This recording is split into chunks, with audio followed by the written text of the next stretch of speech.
আপনারা স্ক্রিনে যে মেডিসিনটি দেখতে পাচ্ছেন সেটি হচ্ছে কর্টিসল ওরাল সলিউশন।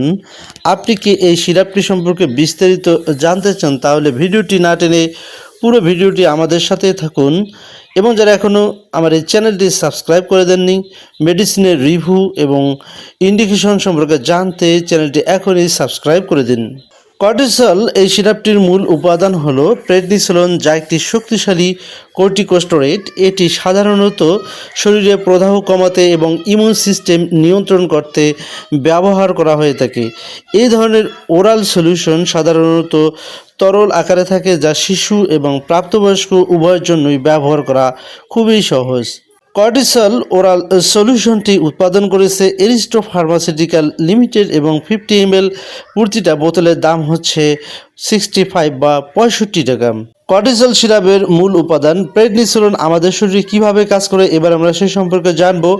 প্রেডনিসোলোন আমাদের শরীরের স্বাভাবিক হরমোনের মতো কাজ করে। এটি শরীরের অতিরিক্ত প্রতিক্রিয়া কমিয়ে দেয়, যেমন অ্যালার্জি, ফোলা বা ব্যথা, ফলে দ্রুত উপসর্গ কমে এবং রোগী স্বস্তি পায়।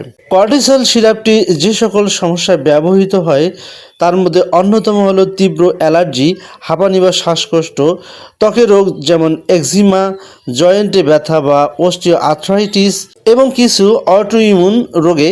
তবে মনে রাখতে হবে এটি শুধুমাত্র ডাক্তারের পরামর্শ অনুযায়ী ব্যবহার করতে হবে। এবারে জানবো কর্টিসল সিরাপের ডোজ সম্পূর্ণ নির্ভর করে রোগীর অবস্থা, বয়স এবং রোগের ধরন অনুযায়ী। সাধারণত দিনে 1 থেকে 2 বার খাওয়া হয়ে থাকে। খাবারের সাথে বা খাবারের পরে 2 অবস্থায় খাওয়া যায়। আর খুব গুরুত্বপূর্ণ বিষয় সেটি হচ্ছে এই ওষুধ হঠাৎ করে বন্ধ করা যাবে না। ডোজ ধীরে ধীরে কমাতে হয়, না হলে শরীরে বিভিন্ন ধরনের সমস্যা হতে পারে। কর্টিসল সিরাপের কোনো পার্শ্ব প্রতিক্রিয়া আছে কি না?